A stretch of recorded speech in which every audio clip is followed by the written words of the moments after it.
कुर्रा पुलिस थाना क्षेत्र अंतर्गत धामनगांव रेलवे तहसील के अंजन सिंह की गांव में रहने वाली 28 वर्षीय प्रिया अमोल जयसिंह नामक महिला ने आज सुबह 11 बजे अपने दोनों बच्चों को दूध में चूहा मार दवाई मिलाकर पिला दी और फिर खुद भी जहर गटक लिया। यह बात ध्यान में आते ही पड़ोसी ने तुरंत ही तीनों को जिला सामान्य अस्पताल में भर्ती कराया, जहाँ पर दोनों बच्चों की हालत फिलहाल खतरे से बाहर है, लेकिन प्रिया जयसिंह की हालत चिंताजनक। प्रिया जयसिंह ने होश में आने के बाद पुलिस को बयान दिया कि वह अक्सर बीमार रहती है और बीमारी की वजह से परेशान रहने के चलते उसने आत्महत्या करने का निर्णय लिया था। साथ ही अपने नहीं रहने पर बच्चों का क्या होगा यह सोचकर उसने खुद जहर पीने के साथ ही अपने दोनों बच्चों को भी जहर पिलाकर मार देने का फैसला किया था।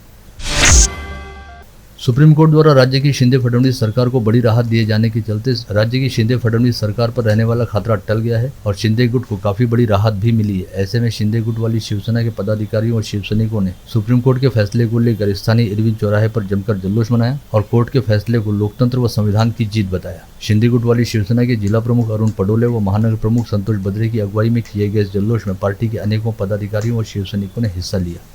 महाराष्ट्राचे लाडके मुख्यमंत्री म्हणून त्यांची ओळख आहे आणि त्यांची खरी ओळख जी आहे ते त्यांच्या कामातून त्यांनी दाखवलेली आहे। जो आजचा निर्णय जो लागलेला आहे, जो सुप्रीम कोर्टाने जो निर्णय दिलेला आहे, तो खरी मान ज्याला ओरिजिनल मान पाहिजे होता, जो मानबिंदू होता, तो मानबिंदू खरी एकनाथ शिंदे साहेब होता, म्हणून तो निर्णय त्यांच्या मार्फत लागलेला आहे। आणि आता जे काही पुढे होणार आहे ते कुठंच थांबणार नाही आहे आणि येणाऱ्या पुढच्या 24 नंतर पण मुख्यमंत्री एकनाथ शिंदेच राहणार आहे। एवढे बोलून मी माझे 2 शब्द संबोधतो। जय हिंद, जय महाराष्ट्र। आज खऱ्या अर्थाने संविधानाचा विजय हा झालेला आहे। शिवसेना प्रमुख वंदनीय बाळासाहेब ठाकरे यांच्या विचाराचे खरे वारसदार कोण, तर हा निर्णय आज सुप्रीम कोर्टाने दिलेला आहे। वंदनीय शिवसेना प्रमुखांच्या विचारांना साकार करण्यासाठी मुख्यमंत्री एकनाथ शिंदे साहेबांच्या बाजूने जो आजचा निकाल लागला, त्या निर्णयाचे आज आम्ही संपूर्ण अमरावती जिल्हा शिवसेनेच्या वतीने स्वागत करतो व माननीय है सुप्रीम कोर्टाचे धन्यवाद व्यक्त करतो। जय हिंद, जय महाराष्ट्र। वहीं सुप्रीम कोर्ट के फैसले को लेकर विपक्ष ने राज्य सरकार से इस्तीफा मांगा है और सत्ता पक्ष ने सरकार को सही बताते हुए कहा कि सुप्रीम कोर्ट ने सरकार के पक्ष में फैसला दिया है। राज्यसभा सांसद अनिल भुंडे के मुताबिक जो मैदान छोड़ दे उसे कोर्ट भी नहीं बचा सकती। उद्धव ठाकरे ने पहले ही अपनी पराजय स्वीकार कर ली थी। यह बात सुप्रीम कोर्ट ने अपने फैसले में भी कही है और सुप्रीम कोर्ट के निर्णय से सामान्य जनता को राहत मिली है। वहीं पूर्व पालक मंत्री व विधायक यशोमती ठाकुर ने कहा कि कोर्ट द्वारा दिए गए निर्णय को देखते हुए नैतिकता के आधार पर एकनाथ शिंदे व देवेंद्र फडणवीस ने फौरन इस्तीफा देना चाहिए, क्योंकि अब यह साबित हो गया है कि राज्यपाल ने परंपरा तोड़कर राजकीय भूमिका अपनाई थी।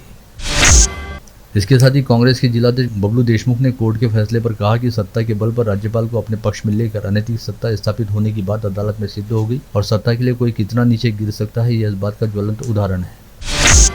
इसके अलावा राकापा नेत्री सुरेखा ठाकरे ने कहा कि कोर्ट के फैसले से शिंदे व भाजपा की सत्ता गैर कानूनी होने की बात साबित हो गई है। ऐसे में शिंदे सरकार असंवैधानिक है, जिसके चलते इस सरकार को बर्खास्त किया जाना चाहिए। अगले 2 दिनों तक विदर्भ में अधिकतम तापमान 2 से 4 डिग्री सेल्सियस बढ़ सकता है। साथ ही आसमान साफ रहेगा। 5 दिनों तक बारिश की संभावना नहीं है। इस दौरान अधिकतम तापमान 41 से 44 डिग्री सेल्सियस तथा न्यूनतम तापमान 22 से 26 डिग्री सेल्सियस रहने की संभावना मौसम विभाग द्वारा व्यक्त की गई है। आज विदर्भ में सबसे गर्म अकोला रहा, जहाँ पर 43.5 डिग्री सेल्सियस का तापमान था। वहीं अमरावती में 41 डिग्री सेल्सियस अधिकतम तापमान दर्ज किया गया है।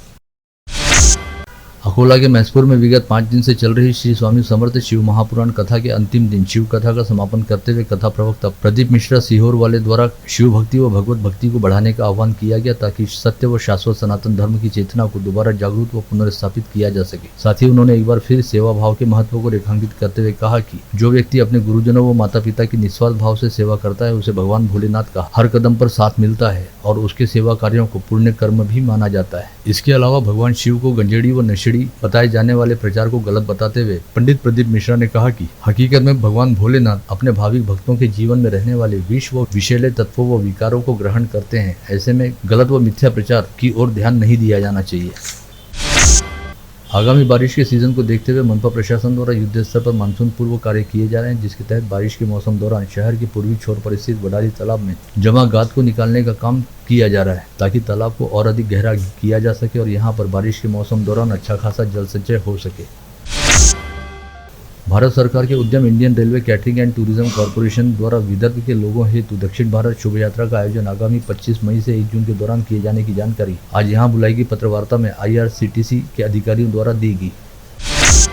अचलपुर तहसील अंतर्गत गौरखेड़ा कुंभी में धारणी रोड पर वाघमारे नामक व्यक्ति ने फर्जी दस्तावेज तैयार करते हुए भारत पेट्रोलियम का पेट्रोल पंप मंजूर कराया और इस काम में ग्राम पंचायत सदस्य अंकुश भिड़कर ने वाघमारे की सहायता की है। साथ ही इसे लेकर 5 बार शिकायत देने के बावजूद अचलपुर के उपविभागीय अधिकारी संदीप कुमार अपार द्वारा कोई कार्रवाई नहीं की गई, ऐसा आरोप लगाते हुए मनसे जनहित कक्ष के अचलपुर तहसील अध्यक्ष नितिन शिंदे पाटिल ने जिलाधीश कार्यालय के सामने आंदोलन करते हुए आमरण अनशन करना शुरू किया है।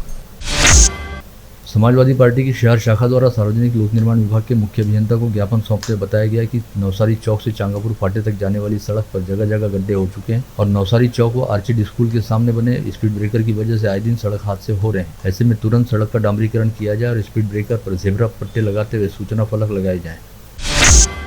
अंजनगांव सुरजी तहसील अंतर्गत लखाड़ निवासी किसान रमेश सावरकर नामक बुजुर्ग ने जिलाधीश को ज्ञापन सौंपते हुए आरोप लगाया कि महाराष्ट्र बैंक की अंजनगांव शाखा ने उसके फिक्स डिपॉजिट की रकम से उसे बिना पूछे फसल कर्ज की रकम काट ली है, जो कि पूरी तरह से नियम बाह्य है।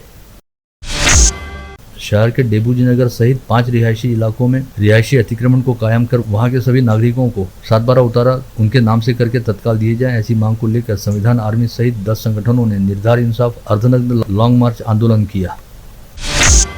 अंतरिक्ष के अध्ययन व संशोधन हेतु दुनिया के 16 देशों ने एक साथ आकर अंतरिक्ष में एक महाकाय अंतरिक्ष केंद्र यानी स्पेस स्टेशन स्थापित किया है, जो पूरा समय पृथ्वी के चारों ओर चक्कर काटता है। 28,000 किलोमीटर प्रति घंटे की रफ्तार से पृथ्वी से करीब 400 किलोमीटर की दूरी पर स्थापित इस स्टेशन को आज 11 मई से आगामी 16 मई के दौरान कुल 12 बार विदर्भ क्षेत्र के शहरों से देखा जा सकेगा। इस दौरान यह स्पेस स्टेशन एकदम सुबह के समय 6 बार तथा रात के समय 6 बार स्पष्ट तौर पर दिखाई देगा। चांदूर बाजार के पूर्णा मध्यम प्रकल्प में बारिश के मौसम दौरान रहने वाले जल संग्रह तथा बांध में होने वाले पानी की आवक को देखते हुए बांध की सुरक्षा के लिए बांध के दरवाजों की दुरुस्ती करना जरूरी है। इस बात को ध्यान में रखते हुए बांध में जमा पानी को बांध के दरवाजे खोलकर पूर्णा नदी के जलपात्र में छोड़ने का निर्णय लिया गया है। इसके तहत आज से पूर्णा नदी में पूर्णा प्रकल्प का पानी छोड़ा जाना शुरू किया गया है। ऐसे में पूर्णा नदी का जलस्तर बढ़ गया है, जिसके चलते सभी गाँवों को सतर्क रहने की चेतावनी दी गई है।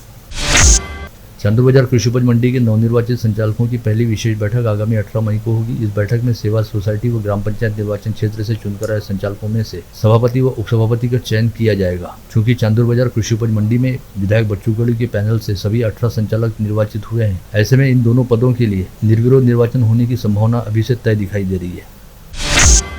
बुधवार 10 मई की रात 8:30 बजे के दौरान राजकमल चौक से अंबादेवी मार्ग पर काफी खस्ता हाल हो चुके हम्बरडे वाड़ा का एक हिस्सा अचानक ढह गया। सौभाग्य से इस घटना में कोई जनहानि नहीं हुई, लेकिन 5 दुपहिया वाहन मलबे में दबने से क्षतिग्रस्त हो गए। ऐसे में मानसून पूर्व कोई और घटना घटित न हो तथा कानून व व्यवस्था के लिए कोई मसला खड़ा न हो, इस बात के मद्देनजर पुलिस आयुक्त नवीन चंद्र रेड्डी ने आज मनपा के शहर अभियंता सहित सभी संबंधित अधिकारियों के साथ एक समीक्षा बैठक की।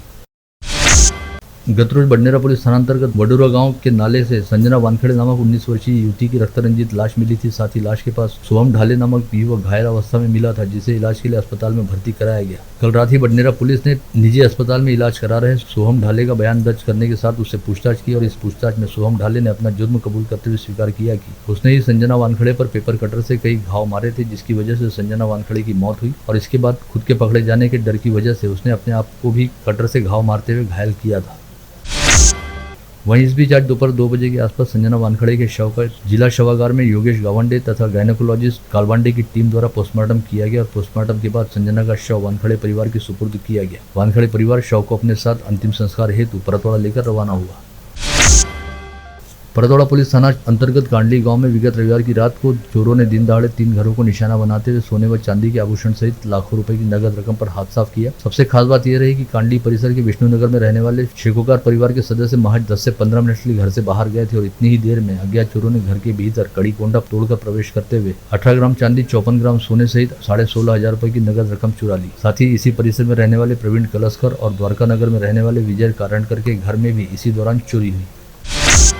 फ्रेजरपुरा की लाइब्रेरी चौक की गली में कल बुधवार की रात 11:30 बजे निखिल तीरथकर नामक युवक की चाकू मारकर हत्या हुई। इस मामले में फ्रेजरपुरा पुलिस ने 6 आरोपियों को गिरफ्तार किया। रात के समय शक्ति वाघमारे ने निखिल को फोन करके घर से बाहर बुलाया था, जिसके बाद पहले से तैयार आरोपियों ने निखिल पर हमला करते हुए चाकू से सपासप वार किए।